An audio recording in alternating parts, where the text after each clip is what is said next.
Bienvenidos y bienvenidas al auditorio Luis Guillermo Vélez del edificio nuevo del Congreso a este importante foro de interés nacional, implicaciones y efectos del matrimonio igualitario en Colombia.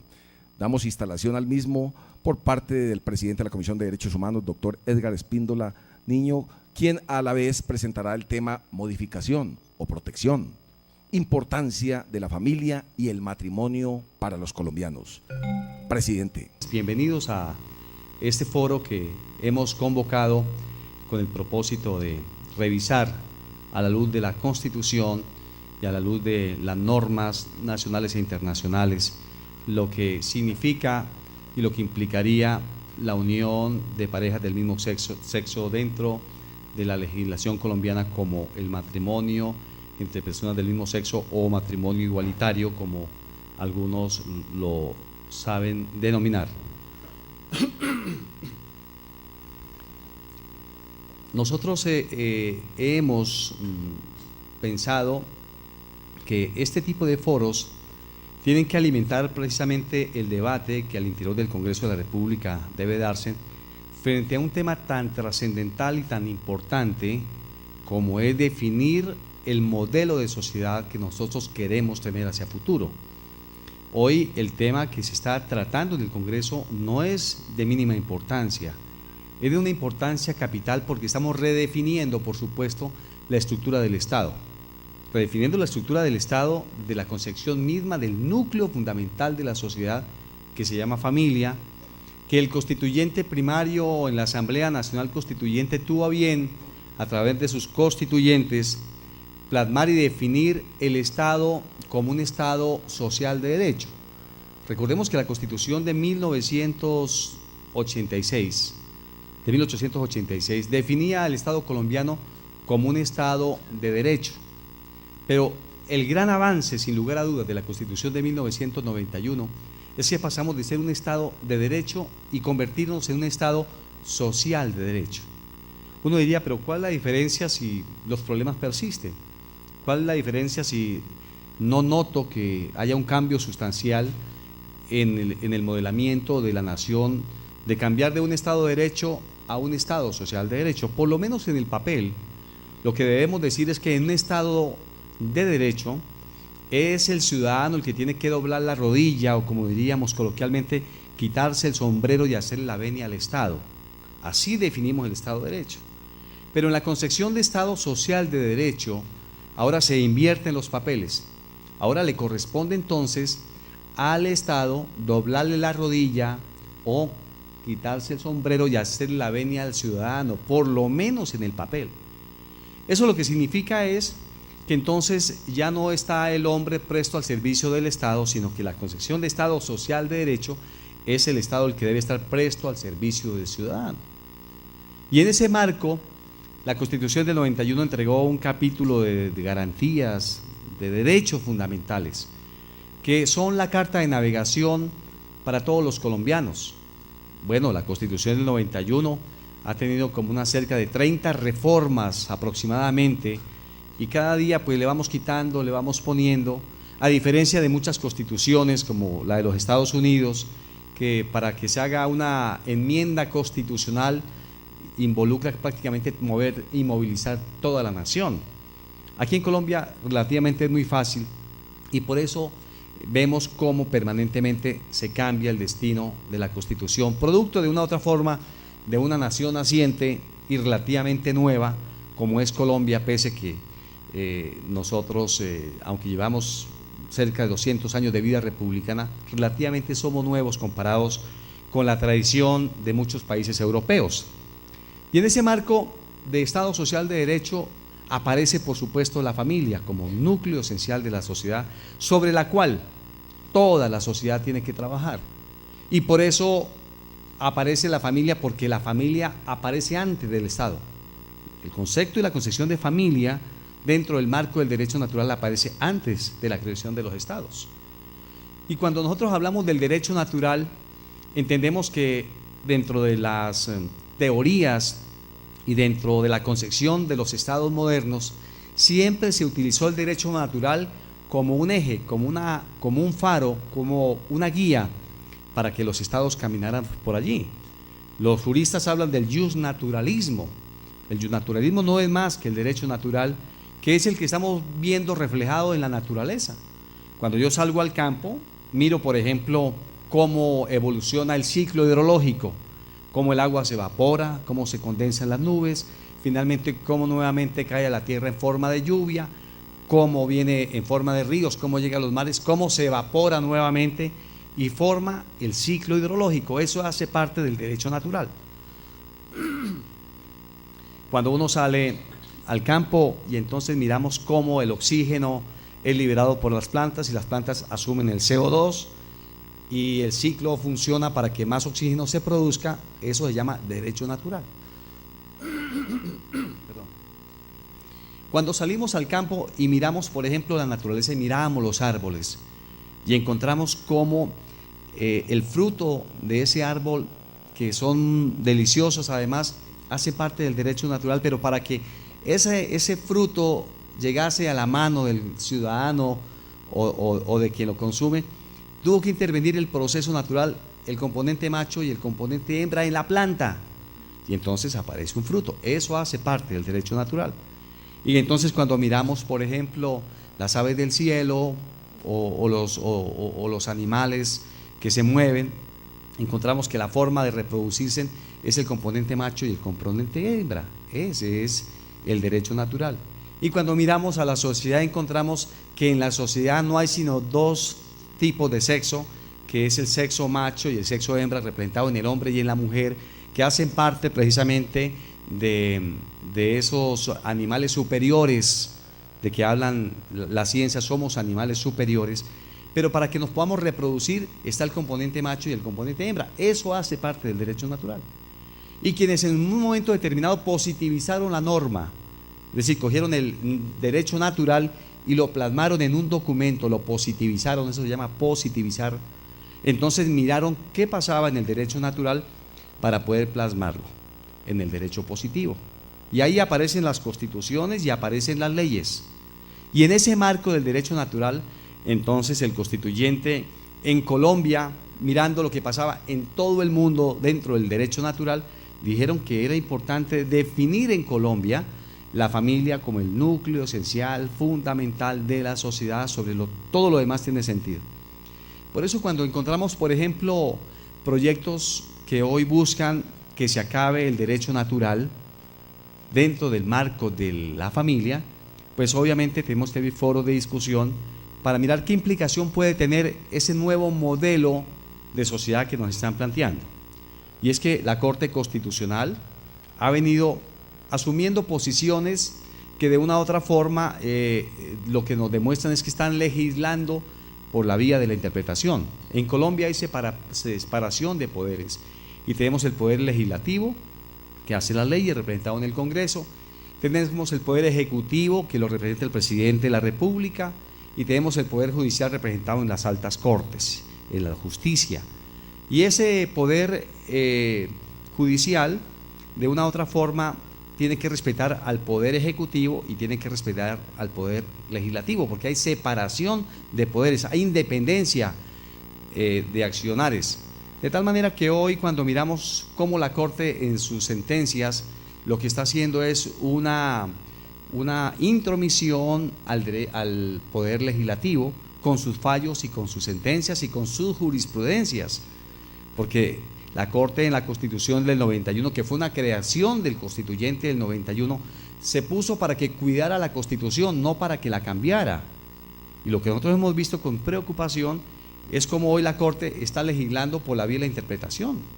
Y entonces está diciendo, mire, señores del Congreso, ustedes tienen que hacer esto porque si ustedes no lo hacen, entonces pasa esto. Entonces han hecho una legislación.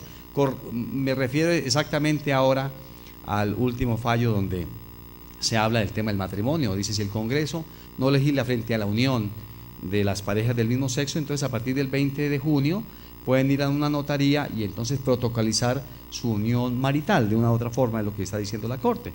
Entonces ahí nos preocupa enormemente la posición de la Corte, porque el Congreso es autónomo para decidir en representación de los colombianos, que son el poder constituyente que se le ha delegado a este grupo de ciudadanos representados en la Cámara y representados en el Senado de la República.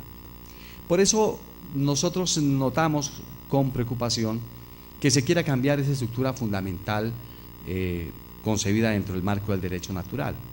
Porque algún científico dijo que si las personas en Colombia o en el mundo entero se volvieran homosexuales, es decir, que tuvieran el gusto sexual por una persona de su misma condición, al cabo de 50, 60, 70 años, el género humano se extinguiría, se acabaría el género humano, porque no se garantizaría, por supuesto, la reproducción del mismo.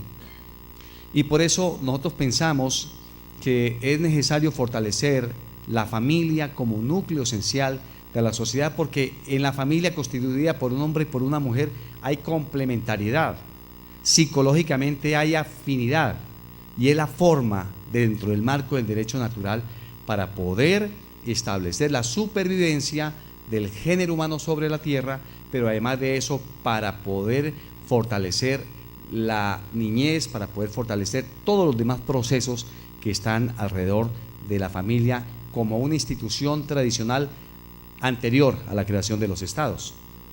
Y por eso nosotros hemos dicho, si hoy en Colombia se quiere hablar de matrimonio igualitario, pues obviamente que no está enmarcado dentro de la Constitución del 91.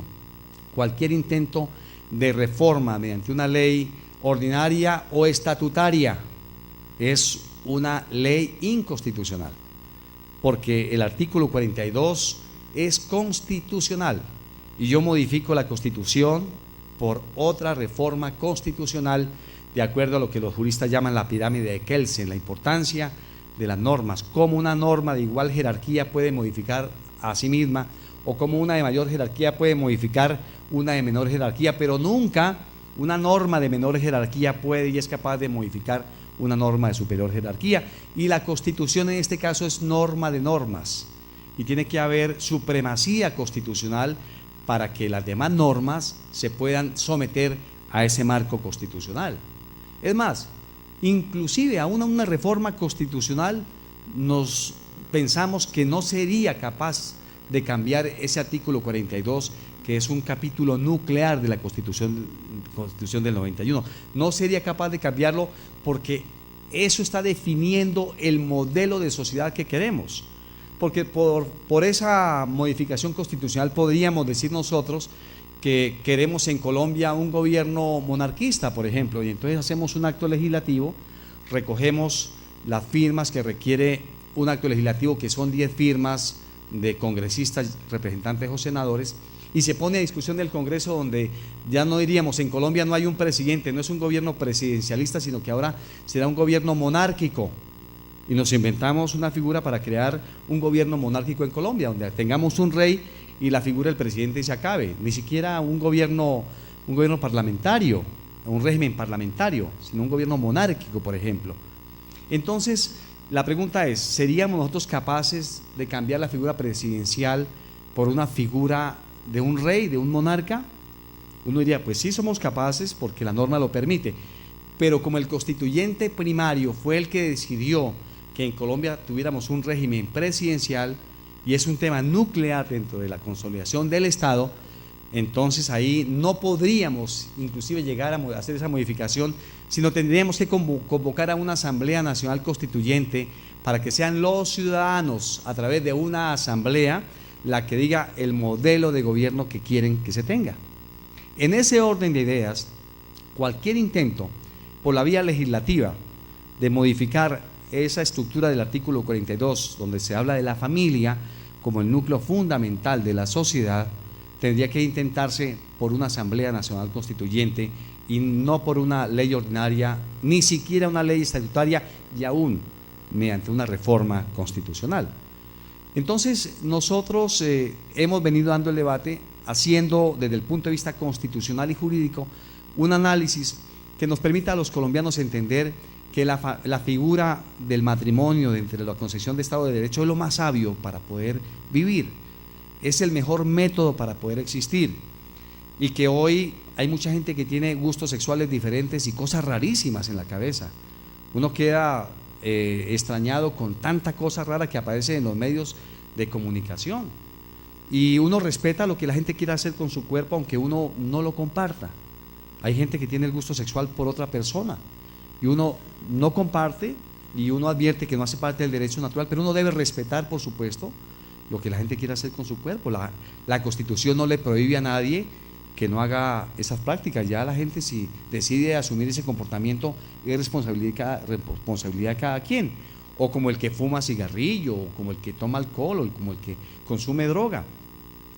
Hay quienes tienen prácticas rarísimas, pero nosotros no podemos llevar a la Constitución, modificar la Constitución para constitucionalizar el gusto sexual de una minoría. Se respeta, por supuesto, la libertad de cada quien, pero creo que llegar a modificar el artículo 42 no le corresponde a este Congreso. No tenemos la competencia mediante una ley ordinaria o una ley estatutaria, sino tendría que ser, por supuesto, una Asamblea Nacional Constituyente, o inclusive podríamos entonces apelar a un referéndum para que la gente diga qué modelo de sociedad quiere tener en los próximos años, qué estilo de familia quiere que se reconozca. Por ejemplo, en Holanda nosotros tenemos casos de que en Holanda y en muchos países europeos han abierto la puerta a comportamientos y a uniones de personas del mismo sexo, y encontramos un documento que el doctor Mario Celi me entregó, un científico colombiano muy importante, cómo los niños empiezan a tener relaciones homosexuales a los 5 años, por ejemplo, y tienen índices de suicidio niños a partir de los 9 años. Es un documento que yo tengo y que nos entregaron, de las implicaciones que puede tener obviamente el cambio de modelo de familia que se pretende en el Congreso de la República, de pronto por ligerezas, cuando uno no entiende que es la familia el núcleo esencial, la base sobre todo el proceso económico, político y social descansa. Es como quitarle a este edificio 3 columnas, corremos el riesgo de que se venga al piso. Eso es lo que le puede pasar a esta sociedad en los próximos años, de no trabajar intensamente en defender esa noble institución que sin lugar a dudas es anterior, reitero, a la Constitución y creación de los Estados-Nación, y por supuesto al fortalecimiento de la sociedad como tal. Por eso queríamos convocar este foro para que la gente opine, para que la gente converse, y manifestamos, por supuesto, nuestro punto de vista. No somos homofóbicos de ninguna manera, amamos a quien tienen, a nuestro juicio, una disfunción en su identidad sexual, porque el derecho natural no nos muestra otra cosa. Les amamos, por supuesto, no es contra ellos, de ninguna manera. Es contra la definición de una política de familia que pueda llevar al país en los próximos años a niveles de fortalecimiento, y sobre los cuales tenemos que llamar al Estado para que trabaje en el tema de familia. Hoy, lastimosamente, pareciera ser que es más importantes los metrocables, los transmilenios, las piscinas con olas, las dobles avenidas, son mucho más importantes dentro de la concepción de los funcionarios públicos que la concepción de familia. Aquí realmente es muy poco lo que se habla de familia. Hablaba la senadora Claudia ayer, aquí tenemos la ley de familia, pero nunca se ha reglamentado, porque parece que poco nos interesa, parece que es un tema cursi, que es un tema que no valdría la pena traerlo a la agenda, cuando lo más importante de un Estado, de una sociedad, es fortalecer la familia. Quiero decirles algo, la delincuencia no se combate con más policía, la delincuencia no se combate con más leyes. ¿Sabe dónde apareció la delincuencia? La delincuencia apareció cuando allí en la familia se rompió esa unión, cuando allí no hubo principios ni valores, cuando no se sembraron principios y valores en los niños, ni en el papá ni en la mamá, porque terminaron siendo campos de batalla. Y por eso los niños están en las calles hoy al cuidado de los que andan en las calles, y por eso el niño termina aprendiendo hábitos y comportamientos que no son los mejores, y por eso los niños terminan comprometidos con el delito. La delincuencia se acaba cuando vayamos a la familia, trabajemos con ellos, restablezcamos esa célula fundamental de la sociedad que nos va a permitir en los próximos años crecer como nación, que nos va a permitir crecer en los próximos años, estructurar, por supuesto, un modelo de sociedad donde todos podamos entender que las diferencias no nos separan, sino que podamos entender que las diferencias nos complementan como país. Y en ese principio estamos comprometidos, y en ese principio creo que seguimos defendiendo, por supuesto, la causa de que en Colombia se mantenga el matrimonio dentro del derecho natural, la unión de un hombre y una mujer, que es lo que nos enseña el derecho natural, pero además nos corresponde a todos cumplir fielmente la Constitución y las leyes, porque un día prometimos solemnemente ante los colombianos hacerla respetar y hacerla prevalecer frente a normas de menor jerarquía. Y esa es la discusión que estamos dando en el Congreso de la República y es la discusión que estamos planteando en el seno de la sociedad, para que si quisiéramos en un momento determinado cambiar el modelo de sociedad que tenemos, no sea el Congreso, sino sea la sociedad a través de un referendo o de una Asamblea Nacional Constituyente la que tenga que tomar esa tremenda y gran decisión tan trascendental en la vida de la sociedad colombiana. Yo les agradezco enormemente la asistencia.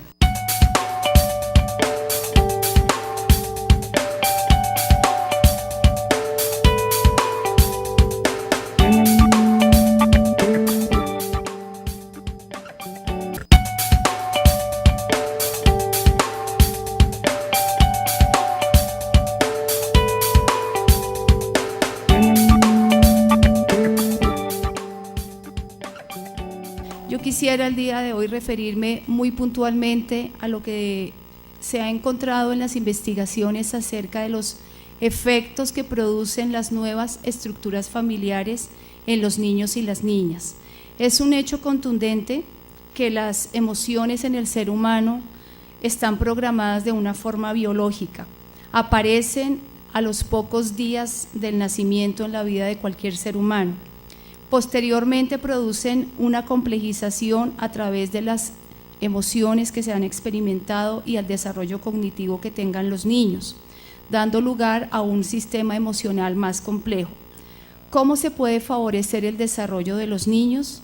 Los niños mejoran su desarrollo emocional mediante sus experiencias relacionales, en la medida en que los adultos, quienes somos responsables de proteger y darles a ellos un ambiente especial, ellos podrán desarrollarse también íntegramente. Los niños aprenden no solamente por lo que se les dice, sino por lo que ven que hacemos. Y hay 4 elementos importantes que quisiera que tuviéramos inicialmente en cuenta de cómo es que se va a generar un patrón de comportamiento en los que serán los futuros adultos de una nación. El primer aspecto es a través de la observación. Los actos que nosotros hacemos frente a los niños son coherentes a lo que les queremos enseñar.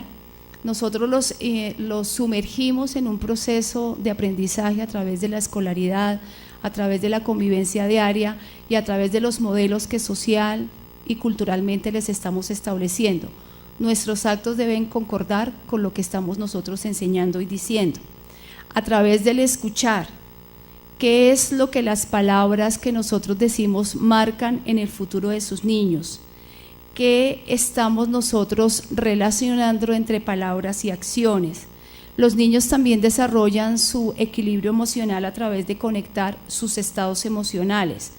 ¿Cómo se sienten ellos? ¿Cómo nos sentimos nosotros? ¿Y cómo pueden enfrentar las diferentes circunstancias que van a tener que sobrellevar en su proceso de socialización, en su proceso de crecimiento y en el futuro que ellos van a establecer para una nación? ¿Y cuál es el contexto en el que ellos se desarrollan? Serían los 4 factores más importantes. Se ha determinado que desde el nacimiento hasta los 6 años de edad, los niños son por naturaleza mucho más vulnerables. Las rupturas emocionales a las que ellos sean enfrentados alteran de manera significativa su bienestar y el desarrollo integral de los mismos. Las decisiones legales también pueden tener un fuerte impacto en el bienestar psicológico de los niños. Hablo de cuando los padres toman la decisión de separarse.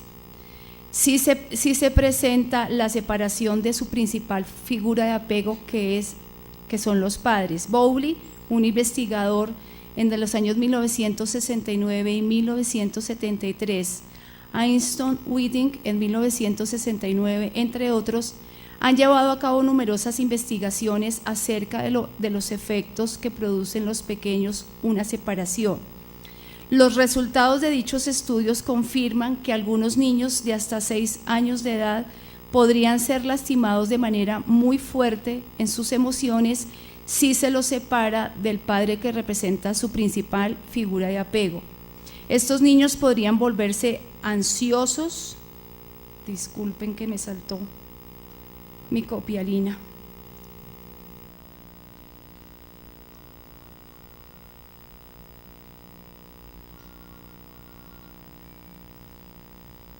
Y estar afligidos cuando se enfrentan incluso a una separación breve. En el año de 1973, Bowley hizo esta aseveración: ha habido y sigue habiendo médicos clínicos y otros interesados en los niños que hallaron y siguen hallando difícil de creer que el hecho de que un niño pueda acceder o no a su figura de apego puede ser por sí mismo crucial para determinar si el niño o adulto es feliz o está afligido. Las separaciones que ocurren cuando el niño es pequeño juegan un papel importante en los orígenes de muchos de los problemas emocionales de los adultos. En este sentido, a continuación expondré las principales conclusiones del estudio Nuevas Estructuras Familiares, el cual nos dará una claridad suficiente, sustentada en una base científica y académica de gran rigurosidad a partir de los resultados obtenidos. El estudio de Nuevas Estructuras Familiares, publicado en la edición de julio del año 2012 de la revista académica Social Science Research, bajo el título ¿Qué tan diferentes son los hijos adultos de padres que tienen relaciones con personas del mismo sexo?, fue diseñado y planeado consultando un equipo de científicos de las ciencias sociales de distintas instituciones de enseñanza superior en los Estados Unidos. El equipo fue dirigido por el principal investigador, el doctor Mark Regnerus, profesor asociado de Sociología en el Centro de Investigaciones sobre la Población de la Universidad de Austin, en Texas. El artículo del doctor Regnerus refuta la afirmación de que no hay diferencias mesurables en los resultados entre los hijos de familias biológicamente intactas y los criados en hogares de padres del mismo sexo. Más precisamente, dice, los datos muestran con cierta claridad que los hijos criados por padres gay o lesbianas están en promedio en una desventaja significativa cuando se comparan con los hijos criados por sus padres biológicos casados en familias intactas. Los académicos que ayudaron a diseñar el estudio de las nuevas estructuras familiares tienen diversos antecedentes e inclinaciones, desde personas socialmente conservadoras hasta socialmente liberales. Algunos de ellos pensaban en ese momento que reconocer el matrimonio en parejas del mismo sexo no era bueno, y otros estaban en acuerdo. Independientemente de sus inclinaciones ideológicas, todos se comprometieron a diseñar un buen estudio e implementarlo con integridad y profesionalismo. El estudio de las nuevas estructuras familiares tomó una muestra estadísticamente grande, al azar, de la población general en los Estados Unidos. Jóvenes en las edades entre 18 y 39 años, quienes crecieron en diversos tipos de hogares. Se entrevistó a 2.988 personas. Usando esa muestra significativamente grande y al azar, los científicos tienen mayor confianza de que la muestra representa la composición y la tendencia de la conducta de la población en general. El estudio incluyó controles para otras variables como edad, género, raza o grupo étnico, nivel de educación de la madre, ingresos percibidos en el hogar durante su crecimiento, el grado de aceptación homosexual en la legislación de su localidad y si habían sido verbalmente maltratados por sus compañeros. Los controles ayudan a los sociólogos a eliminar explicaciones alternativas a determinadas consecuencias, en este caso las consecuencias para los hijos. Esos controles permiten al estudio de las nuevas estructuras familiares afirmar con más confianza que el tipo de hogar sí tiene incidencia en el resultado de los hijos. Se encuestó a los participantes en un rango muy amplio de aspectos como salud física y emocional, las experiencias en relaciones personales y su conducta social en general.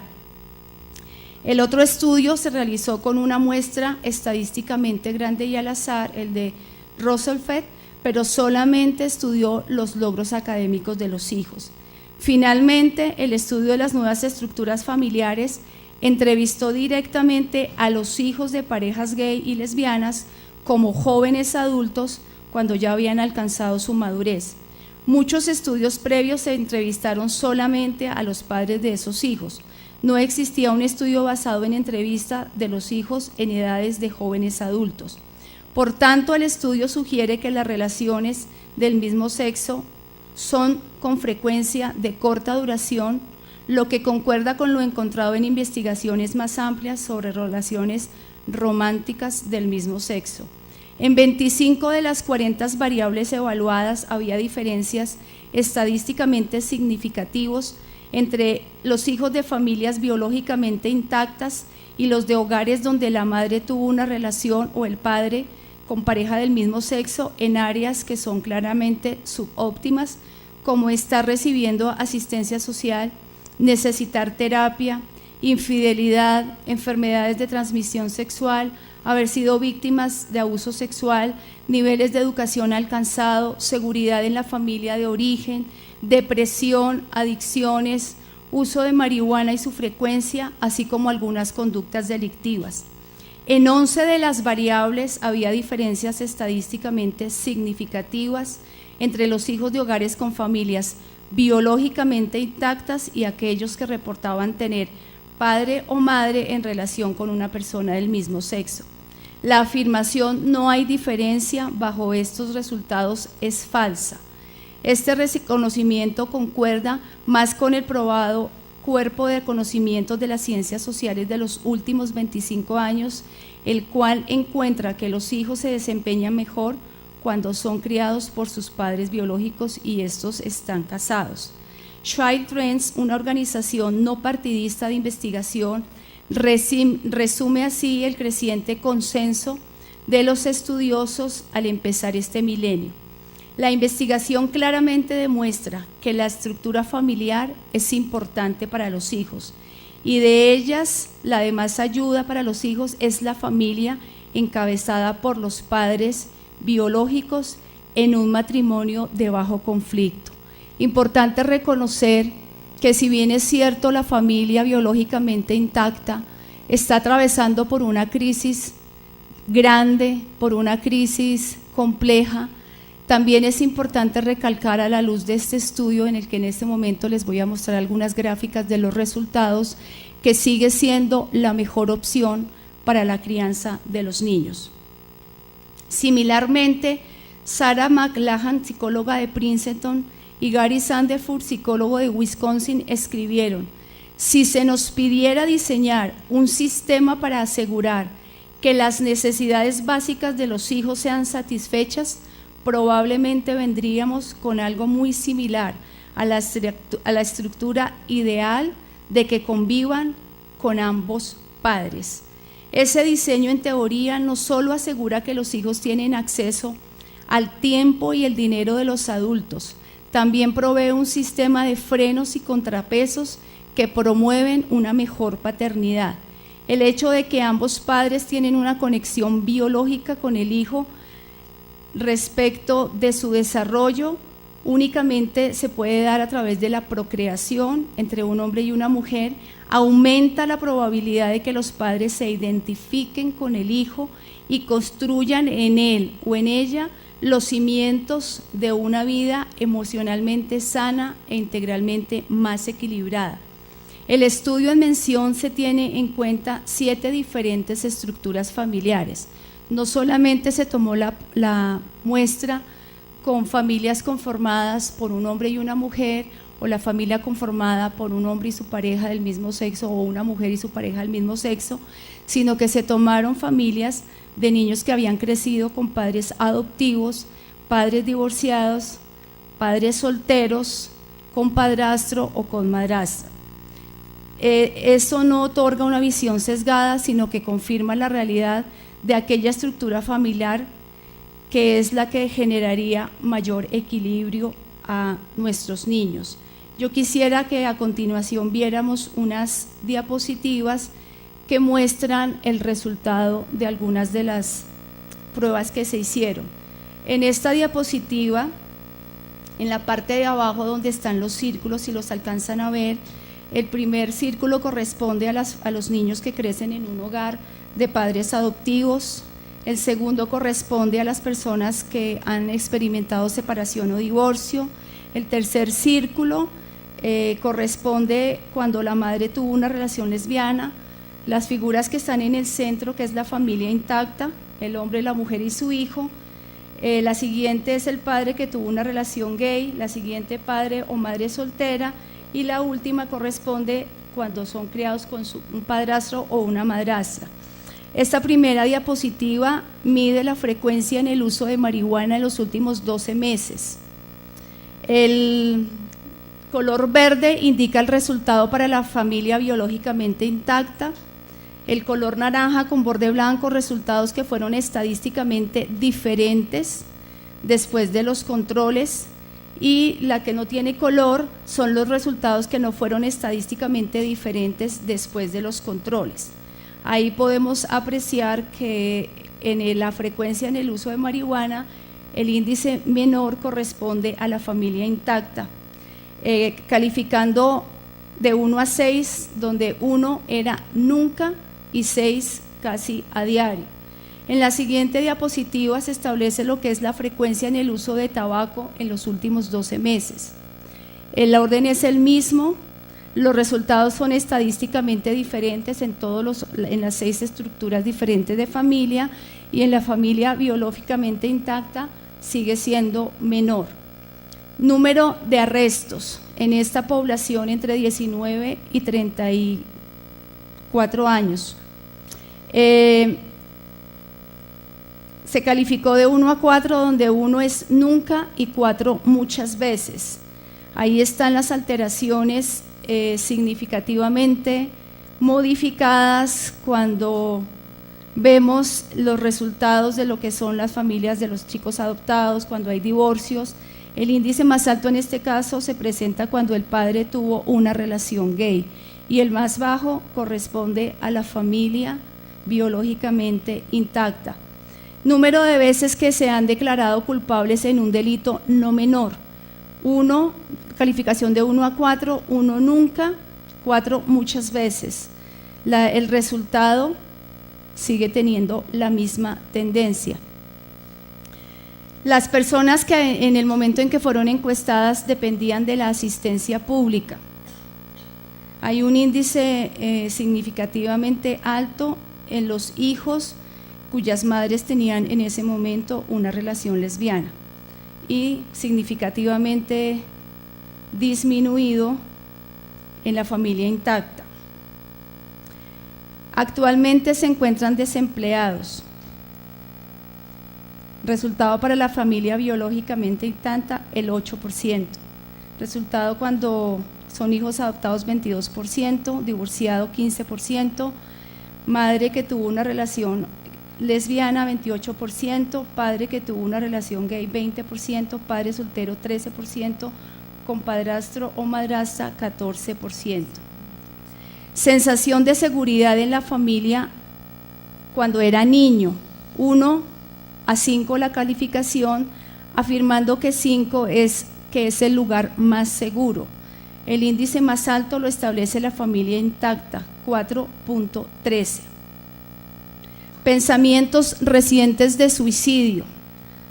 En los resultados de la familia biológicamente intacta, de 5%, hijos adoptados 7%, divorciados 8%, madre que tuvo una relación lesbiana 12%, padre que tuvo una relación gay 24%, padre soltero 5%, padrastro o madrastra 10%.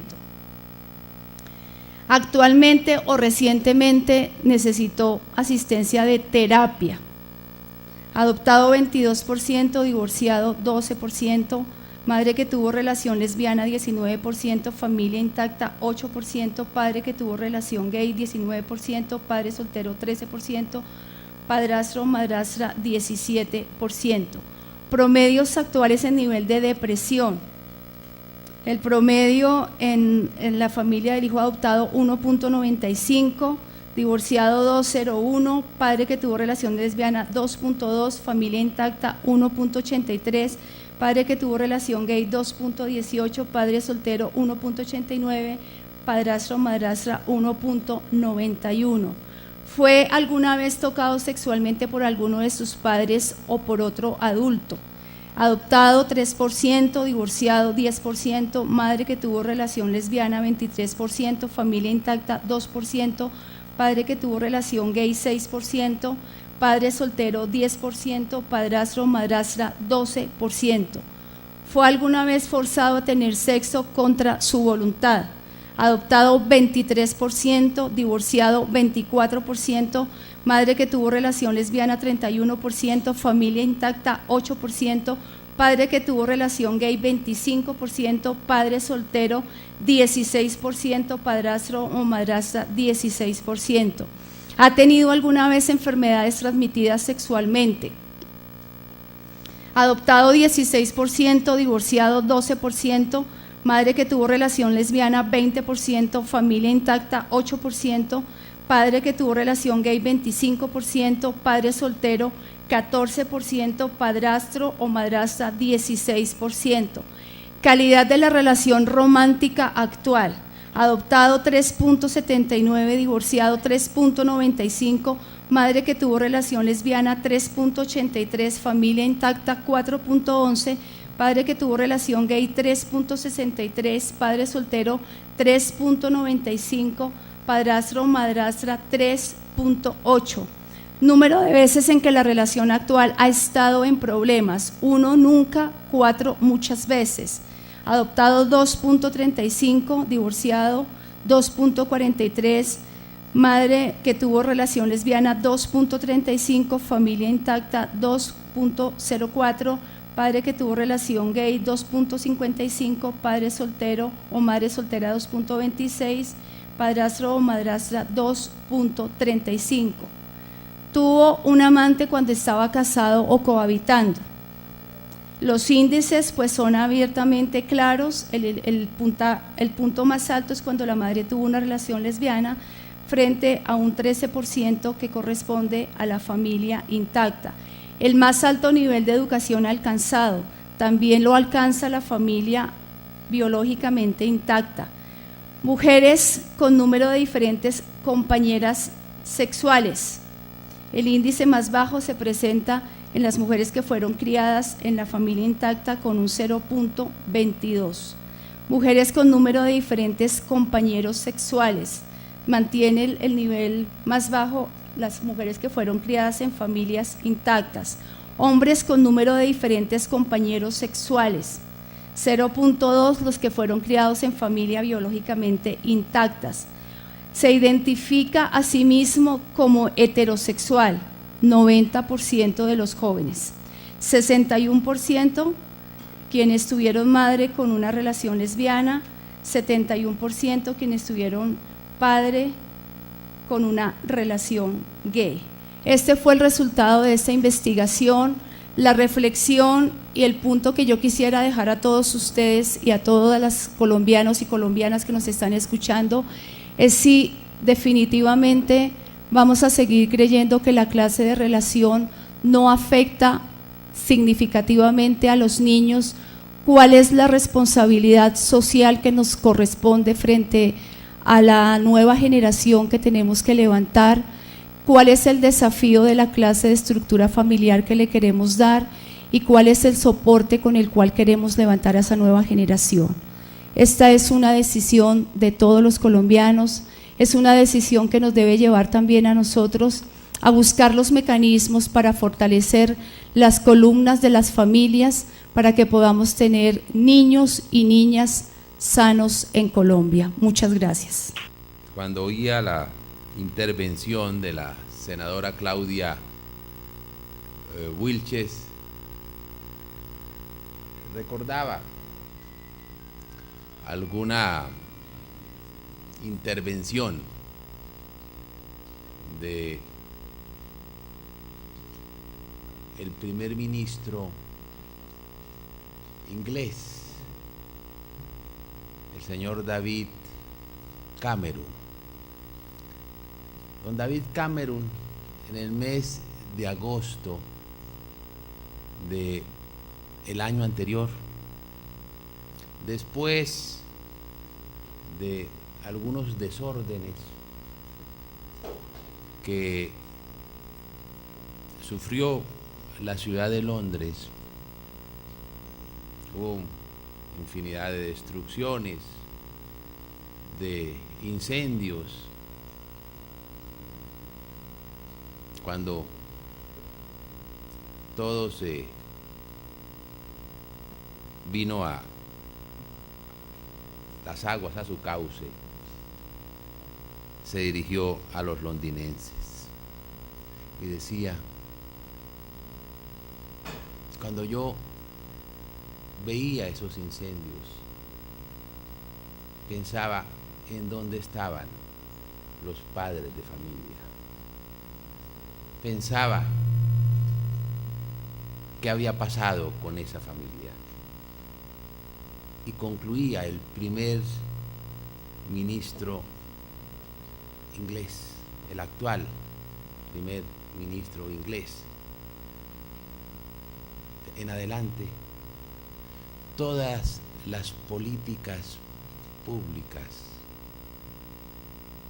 deben hacerse en perspectiva de familia.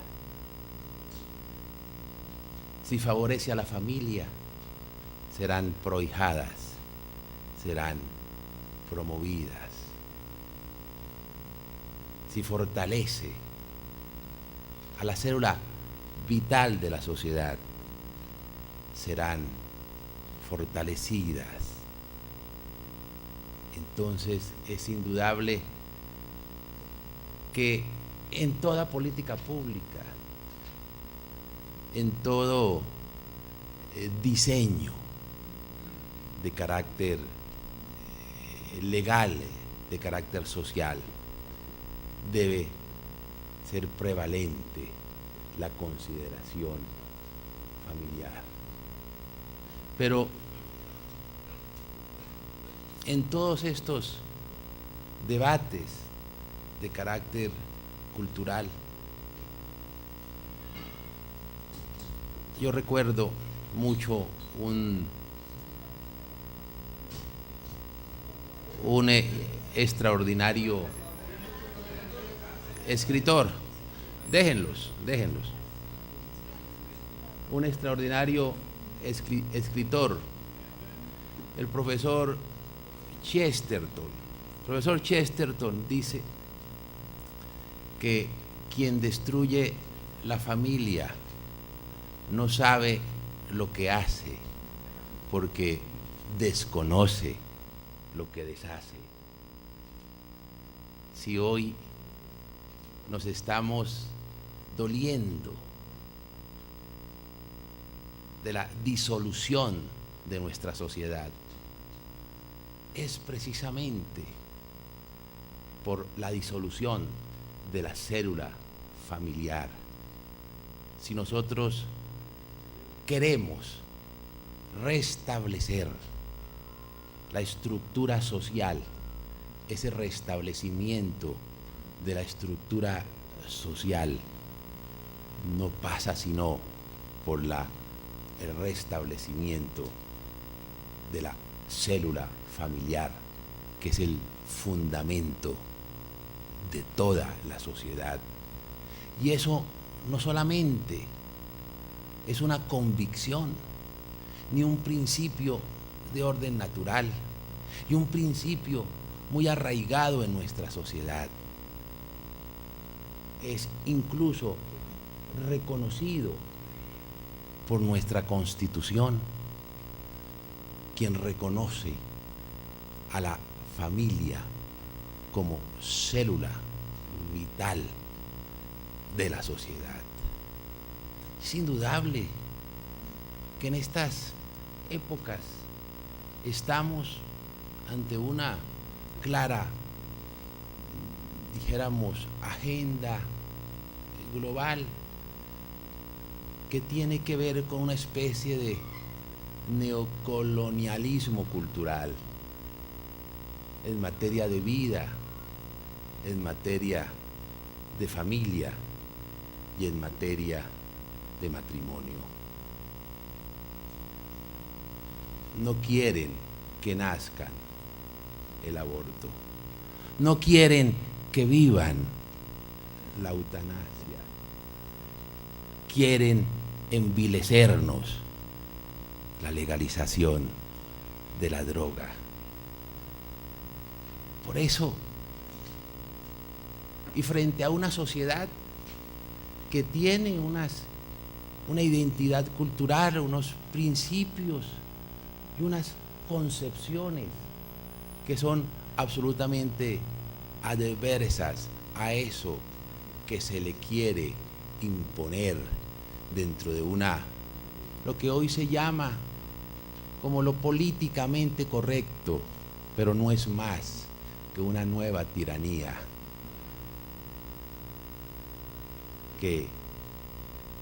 y por ello la propuesta que hacía el senador, tal vez el senador Espíndola, al terminar su intervención, me parece muy sensata, y seguramente allá iremos a llegar a mediano plazo. ¿Por qué no consultarle a los padres de familia directamente si están de acuerdo o no con la legalización de la droga? ¿Por qué no consultarles a la sociedad, a los hijos, si están de acuerdo con matar a sus padres? ¿Por qué no consultar directamente a la sociedad toda si están de acuerdo con la legalización o con la aprobación del matrimonio de un mismo sexo? Es indudable.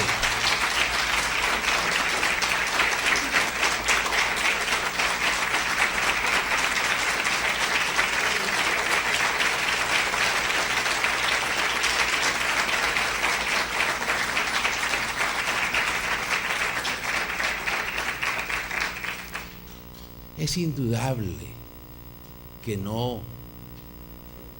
que estos intereses internacionales de diverso orden, no solamente de carácter político, sino de carácter financiero y de otro orden, pretenden disolver nuestras tradiciones, disolver nuestras culturas, disolver nuestras convicciones.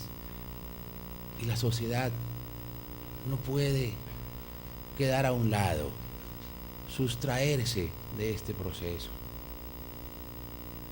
Y nuestra misma Constitución señala unos mecanismos. Cuando yo hablo, afirmo, propongo lo que acabo de hacer, algunas personas un poco desorientadas, o mejor, dóciles a esas agendas, dicen: ¿cómo el procurador hace eso?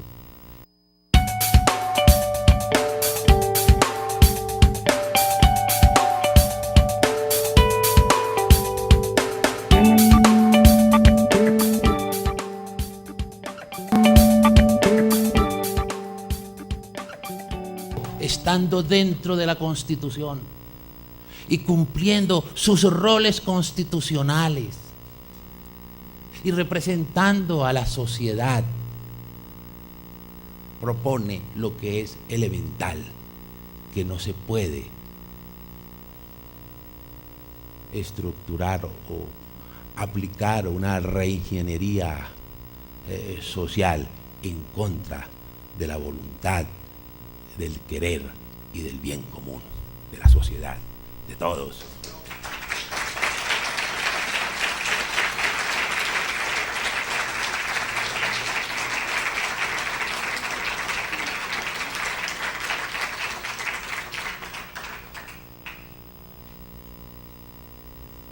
Frente a esa cultura nihilista,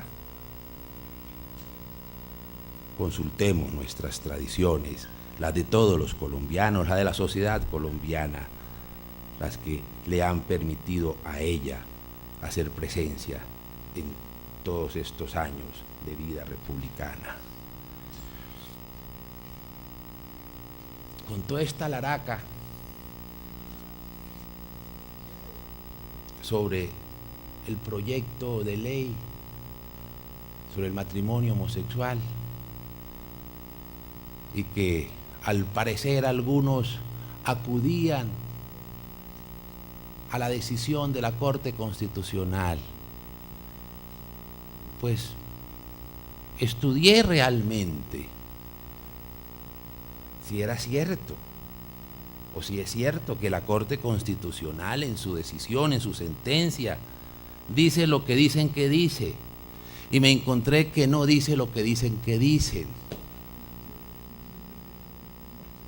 Que la Corte Constitucional no habla de equiparar el matrimonio heterosexual, el matrimonio entre uno y una, con el matrimonio entre dos parejas del mismo sexo. Que la Corte Constitucional no ordena al Congreso que legalice el matrimonio homosexual. Eso no dice la Corte.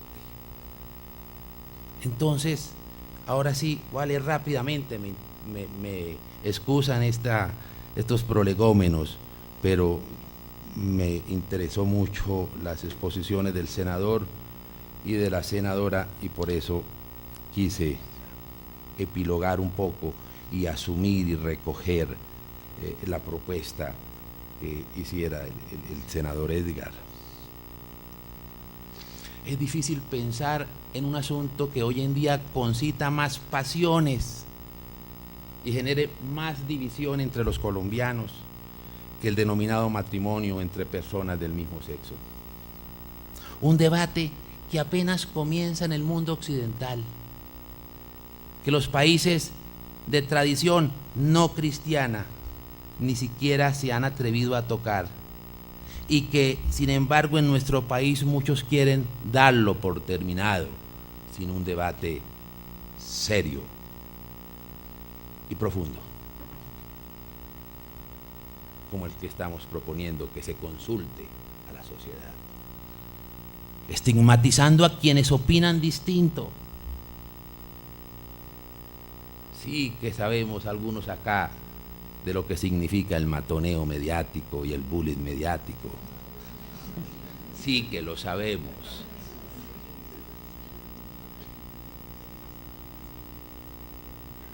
Muchos de esos periodistas, entre porro y porro, y entre pase y pase, tienen el deporte de estigmatizar a quienes no aceptamos determinadas ideología, porque es una ideología. Decía un extraordinario escritor del siglo antepasado, de finales del siglo antepasado, pensar de manera distinta al de aquellos que se dicen tolerantes es lo único que el partido de la tolerancia no puede tolerar. En nuestro país muchos quieren darlo por terminado, sin un debate serio y profundo, estigmatizando a quienes opinen distinto, e incluso intentando poner en la cárcel a quienes manifiesten desacuerdo con la corriente en boga. Tanto que se quejan esos librepensadores del Tribunal de la Inquisición.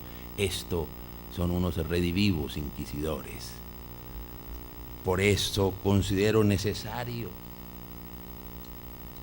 en primer lugar, hacer un llamado a la serenidad y al respeto, a huir de esos extremos estigmatizantes que condenan a las personas por sus ideas, haciendo imposible el diálogo. Debemos ver este debate como una oportunidad para desarrollar nuestras cualidades cívicas y para poner a prueba la madurez de la democracia colombiana. Y el punto de partida para avanzar en ese sentido debe ser a través de un ejercicio de la voluntad que nos permita reconocer en el otro sinceridad y buena fe, poniendo el esfuerzo en exponer con claridad nuestros argumentos, en lugar de descalificar y marginar a los que no piensan como nosotros. Basta una afirmación en defensa de la familia natural, basta una afirmación en defensa de la vida a partir de la concepción, basta una afirmación por defender la muerte natural del enfermo terminal para recibir el dedo acusador. ¿Sí? U homófobo, o retrógrada, o cavernícola, y todos los demás. Yo creo que el dicteriológico, los dicterios de la preciosa lengua castellana se han agotado para señalar y estigmatizar a quienes, en ejercicio de los derechos que también son derechos humanos, el derecho a la libertad de pensamiento y a la libertad de conciencia, se atreven a discrepar sobre estos dogmas laicos. Son dogmas no discutibles, ¿sí? Entonces consideran que ahí estamos incurriendo en inadmisibles herejías y nos someten al fuego de la novísima Inquisición, de la nueva tiranía. De este debate solo pueden quedar excluidos quienes actúen a través de agresiones y descalificaciones personales, degradando progresivamente el debate político, sembrando actitudes violentas que terminan representando una verdadera amenaza para la convivencia pacífica. Dentro del breve tiempo que dispongo para esta intervención, simplemente quiero llamar la atención sobre dos aspectos. Primero, el marco jurídico que la Corte Constitucional señaló en la sentencia 577 de 2011.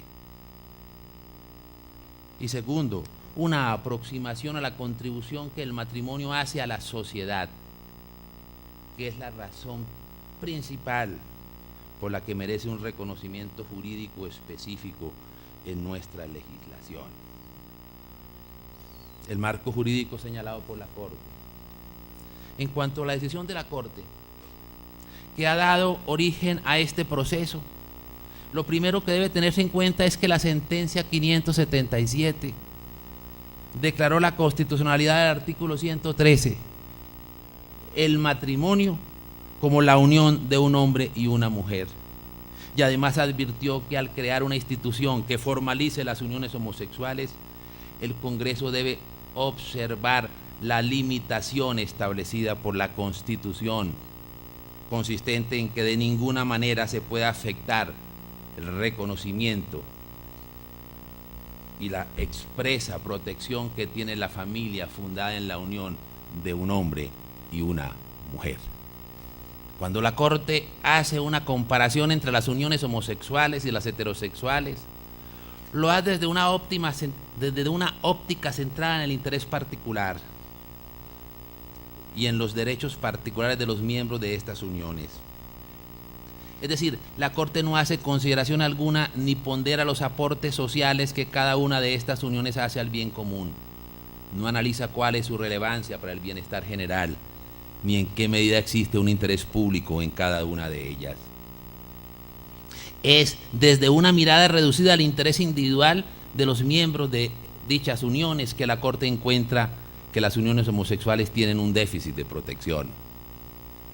Tal vez la consideración más relevante que la Corte hace en esta decisión es aquella en la que reitera la protección que la misma corporación ha hecho en ocasiones anteriores, de acuerdo con la cual advierte que es improcedente la analogía total entre las uniones homosexuales y las heterosexuales, ya que existen diferencias entre las dos que fundamentan un trato diferente para cada una por parte del legislador.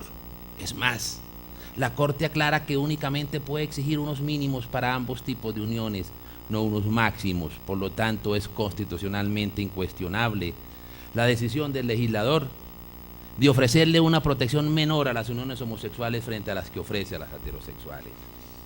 Finalmente, es relevante tener en cuenta que cuando la Corte amplía el concepto de familia para incluir en este las uniones del mismo sexo, lo hace a partir de una comparación del vínculo de afecto que existe en las uniones homosexuales y los propios de las relaciones entre hermanos, abuelos, nietos, tíos y sobrinos. Es en los aspectos comunes que existen entre esos tipos de relaciones que la unión homosexual puede entenderse como familia, según la Corte. Incluso la Corte consideró oportuno aclarar que la institución que formalice la unión de personas del mismo sexo está fundada únicamente en elementos afectivos que alimentan la convivencia, dentro de los cuales no es necesaria la existencia de un tipo de relación sexual. Es evidente entonces que son infundados los llamados que se hacen al Congreso para redefinir el matrimonio, eliminando elementos esenciales como su carácter sexuado y su orientación a la procreación, paso imprescindible para extenderlo a las uniones del mismo sexo, basados en una supuesta obligación establecida por la Corte Constitucional en tal sentido. Por último, debe advertirse que la Corte en ningún momento ordenó crear una institución jurídica para parejas homosexuales que excluya otro tipo de uniones. Pues al no ser necesario el elemento sexual, la Corte abre la puerta para que el Congreso cree una institución abierta a reconocer la convivencia de hermanos, abuelos, nietos, tíos y sobrinos y otro tipo de formas de convivencia familiar no sexuales, en las que existe algún grado de afecto y convivencia sin que el Estado pueda exigir requisitos en cuanto al grado o intensidad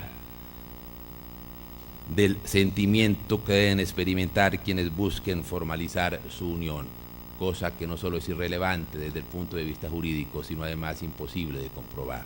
Más allá del interés particular que los individuos puedan tener en el matrimonio y la familia, que repito fue el aspecto al que la Corte Constitucional limitó su estudio, existe también una dimensión pública de esas instituciones que es irresponsable no abordar. Le corresponde pues al Congreso, así como a la sociedad en general, involucrarse en el estudio de los aspectos relativos al interés público que están involucrados en la familia, fundada en la unión estable de un hombre y una mujer, orientada naturalmente a la procreación, la ayuda mutua y la crianza de los hijos. Es necesario tener en cuenta que la principal justificación por la cual el Estado puede reconocer institucionalmente y regular una relación afectiva, como lo es el matrimonio, es porque reconoce en ella un aporte para la sociedad que ninguna otra relación afectiva es capaz de equiparar.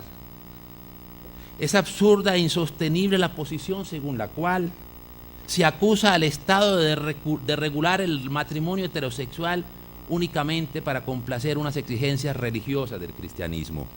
Por el contrario, una mirada desprevenida en la historia universal basta para cerciorarse que el matrimonio, a través de todas las culturas, de todas las épocas y de todas las religiones, ha sido una institución heterosexual. Y esto ha sido así porque la institución matrimonial parte de la verdad antropológica de que el hombre y la mujer son complementarios. Parte del hecho biológico incontrovertible por el cual la reproducción depende de la unión del hombre y la mujer y de una realidad social cada vez más evidente. Todo niño necesita tener mamá y papá. Solo es posible aprobar el matrimonio homosexual negando cada una de esas realidades, marginando a quienes creen en ellas y criminalizando a quienes las sostienen públicamente. Si, como ha sido evidente durante toda la historia del mundo civilizado, la función del matrimonio consiste en promover la fidelidad, la exclusividad sexual y la estabilidad de las uniones familiares, con los frutos que acabamos de ver en la exposición de la senadora Claudia Wilches, una redefinición del matrimonio es una fórmula ilusoria de buscar mayores libertades ciudadanas.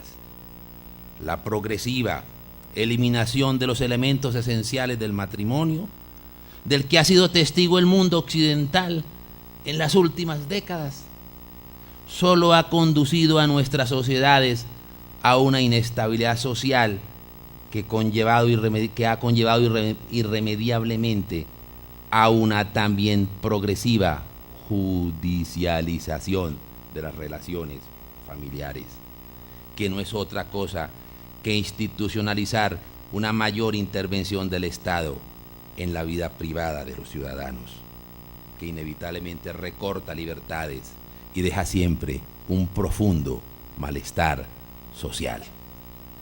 Ya que el tiempo para esta intervención es muy breve, solo quiero terminar señalando la ingenuidad sobre la que se funda la convicción generalizada de que las consecuencias de modificar la esencia de la institución básica de la sociedad no irá más allá de las intenciones previstas o buscadas por sus promotores. Las realidades sociales tienen vida propia y no sería necesario mucho tiempo para que seamos testigos de cómo esta modificación que se propone, lejos de ser un punto de llegada, es más bien un punto de partida de incalculables consecuencias para el futuro de nuestra sociedad y para el futuro de nuestra patria, terminando como comencé, citando al maestro Chesterton: quien destruye la familia no sabe lo que hace porque desconoce lo que deshace. Como vicepresidente y en nombre del Foro Nacional de la Familia, una plataforma de la sociedad civil que sin distinción de creencias religiosas y opiniones políticas, reúne a asociaciones, movimientos, grupos y personas interesados en la promoción, defensa, fortalecimiento y protección de la familia, según lo establecido en la Constitución Política de la República de Colombia, la Declaración Universal de los Derechos Humanos y las normas, tratados y convenciones internacionales. Que se haya fundado en Colombia una plataforma civil para defender la familia constituye, frente al debate que se está desarrollando aquí, una paradoja, pues el que está llamado a promover, defender, fortalecer y proteger a la familia es el Estado, tal como lo manifiestan claramente los artículos 42 y 5 de nuestra Constitución Política. Cuando en el artículo 42 leemos que la familia es el núcleo fundamental de la sociedad y que se constituye por la decisión libre de un hombre y una mujer de contraer matrimonio o por la voluntad responsable de conformarla, nos encontramos con un eco preciso y claro del artículo 16.2 de la Declaración Universal de los Derechos Humanos, el cual dice: la familia es el elemento natural y fundamental de la sociedad y tiene derecho a la protección de la sociedad y el Estado. Pero ¿qué es lo que realmente se está afirmando con estas palabras? ¿Se trata acaso de una fórmula fruto de una mera convención social y cultural? Es decir, ¿acaso el matrimonio y la familia son un invento social y cultural? Cuando el 10 de diciembre de 1948 las Naciones Unidas declararon la universalidad de los derechos humanos, su acto no fue una otorgación, una concesión de derechos a la persona. Por el contrario, la declaración reconoce y reconoció unos derechos, ella no los confiere.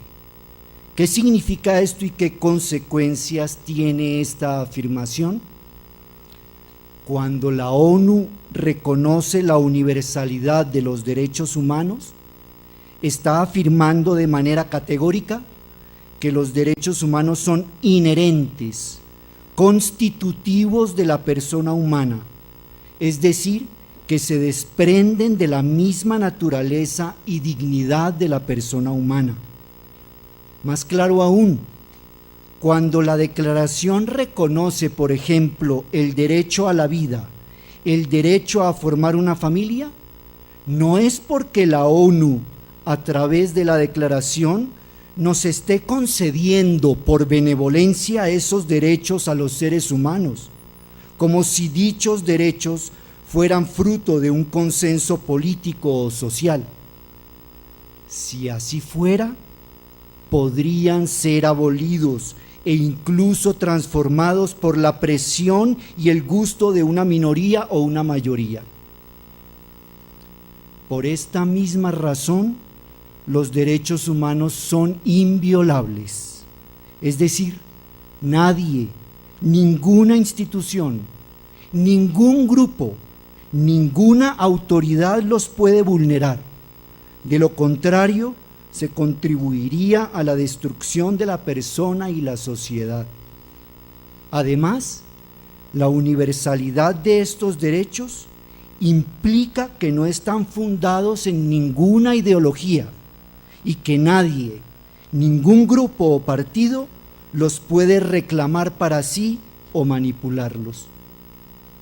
Así pues, cuando la Declaración Universal de los Derechos Humanos y en la Constitución Política se afirma que la familia es el elemento natural y fundamental de la sociedad y tiene derecho a la protección de la sociedad y el Estado, y que es el elemento fundamental de la sociedad y está constituida por la decisión libre de un hombre y una mujer de contraer matrimonio o por la voluntad de conformarla, no es porque se esté haciendo una concesión, sino afirmando, vale la pena repetirlo, una realidad inherente a la naturaleza humana y que por ser natural es anterior a la ley. Todos sabemos que la ley tiene su fundamento en la naturaleza de las cosas y que la justicia significa dar a alguien lo que le corresponde según su naturaleza. Si así no fuera, el que hace las leyes podría invocar su propia apreciación subjetiva, sus opiniones, sus gustos y convicciones ideológicas como parámetro no solo para legislar, sino para crear nuevas realidades e incluso abolir otras. Todos sabemos que el matrimonio y la familia, que son conceptos inseparables, son anteriores a la ley, porque son anteriores a toda determinación cultural, social y económica. La sociedad tiene su origen en la unión del hombre con la mujer, de la mujer con el hombre, de la cual nacerán los hijos. Así, la familia es la primera sociedad y la única base de las diversas sociedades y culturas que han habitado el planeta. Esa prelación de la unión del hombre y la mujer, hay que repetirlo una vez más, no se debe a una concesión de la ley, a una convención cultural, sino al hecho fundamental de la naturaleza ontológica y diferencial de la condición del varón y de la mujer. Así pues, la única unión que puede llamarse matrimonio y de la cual se deriva la familia es la unión entre un hombre y una mujer. Todos reconocemos esta verdad. Somos hijos, hemos nacido en un hogar, tenemos un padre y una madre, nos hemos casado y somos padres y tenemos hijos. Todos sabemos que la unión del hombre y la mujer corresponde a una ley natural inscrita en nuestra condición de hombres y mujeres. Nos casamos y formamos familias porque respondemos a nuestra condición ontológica de hombres y mujeres. Todos sabemos que la única unión que puede llamarse con pleno derecho matrimonio es la unión entre un hombre y una mujer. Y así lo reconoce la Declaración Universal de los Derechos Humanos y la Constitución Política. Todos Sabemos que el término familia solo se puede aplicar con pleno derecho a esa realidad que se funda en la unión entre un hombre y una mujer, porque es la única unión que posibilita la transmisión de la vida. Desconocer esta realidad natural es como si alguien quisiera desconocer, por ejemplo, la ley de la gravedad. Realidad natural es como si alguien quisiera desconocer, por ejemplo, la ley de la gravedad.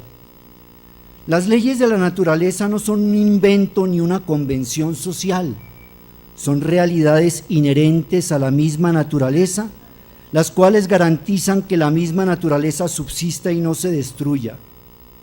Si alguien anunciara hoy que la ley de la gravedad es una creación de la cultura, una convención inventada para prohibirnos volar y que desde mañana podemos lanzarnos desde las ventanas, todos nos extrañaríamos y nos reiríamos inmediatamente.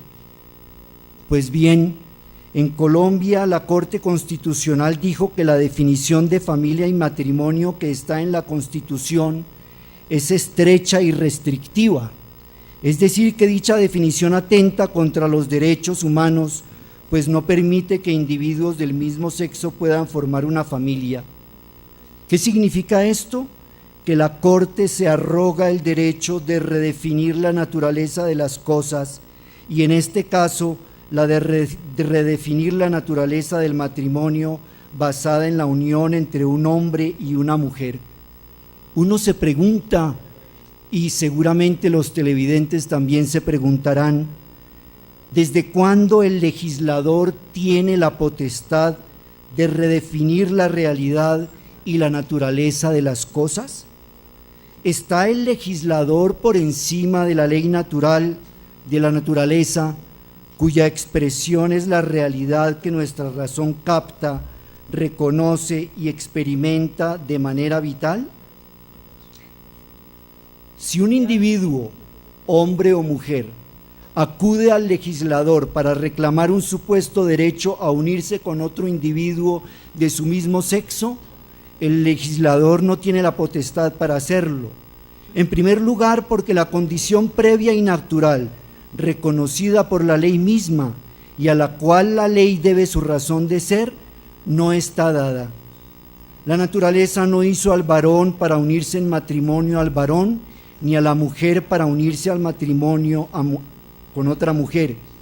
En este tipo de relación no hay, pues, posibilidad de conyugalidad ni de transmisión de la vida.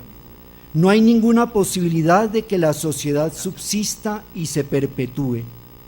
Un hombre puede invocar y reclamar el derecho a unirse en matrimonio con una mujer y viceversa, porque es algo propio de su naturaleza y constituye además un acto de justicia concedérselo, pues la justicia significa dar a alguien lo que corresponde a su naturaleza. Así pues, negar a individuos del mismo sexo la posibilidad de unirse en matrimonio o formar una familia no constituye un acto de injusticia ni una violación de los derechos humanos. Ahora bien, hoy en día algunos sectores de las ciencias humanas, sociología, antropología, psicología, han pretendido justificar un supuesto derecho a las uniones de individuos del mismo sexo, pero para poder hacerlo, se han visto naturalmente en la necesidad de negar u obviar la realidad antropológica y natural de la condición ontológica y biológica del hombre y la mujer. Por eso, hoy en día se suele hablar de preferencias y orientaciones sexuales diversas y se dice que el legislador debería no solo reconocer dichas preferencias y orientaciones sexuales, sino elevarlas a categoría de derechos humanos.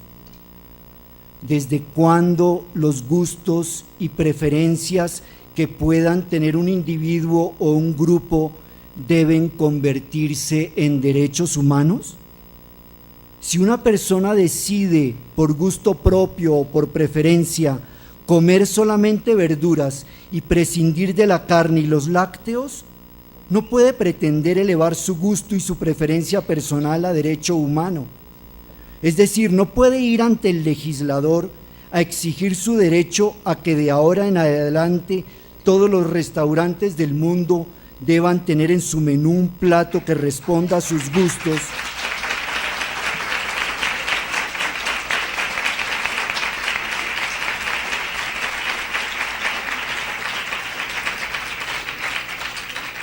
pues de lo contrario se le estaría violando un derecho.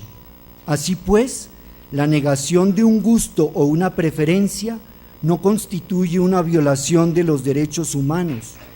Los gustos y preferencias de todo tipo, también los sexuales, corresponden al ámbito de lo subjetivo y lo privado. Si dos individuos del mismo sexo desean vivir juntos, como de hecho lo han hecho y lo hacen muchos, es un asunto que solo les concierne a ellos. Es su decisión y nadie tiene por qué agredirlos o discriminarlos. Pero el Estado no tiene el poder para reconocer dicha convivencia como una realidad natural, ni el poder para concederle un estatus jurídico de familia o matrimonio, pues no lo es. No se puede pretender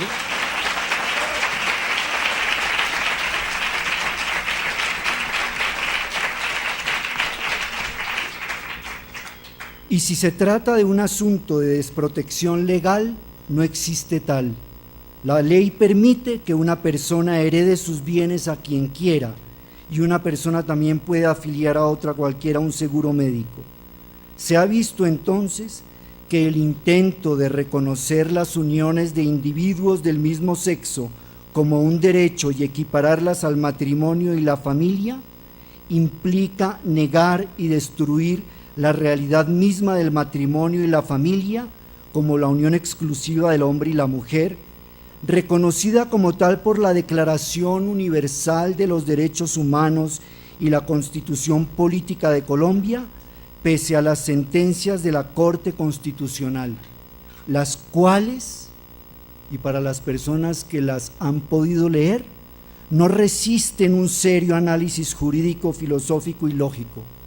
Si se reconocen como familia y matrimonio a las uniones de individuos del mismo sexo, entonces el legislador deberá, por lógica, aceptar como matrimonio y familia todo tipo de uniones posibles entre individuos. Si el asunto es de preferencias y orientaciones sexuales, entonces cualquier individuo puede exigir y reclamar el derecho a unirse no solo a un individuo, sino a varios. Así pues, la puerta quedaría abierta a lo que se ha llamado el poliamor, es decir, al reconocimiento de relaciones de múltiples parejas. Quisiera en este momento mencionar algo que está estrechamente relacionado con lo que estamos exponiendo aquí. Todas las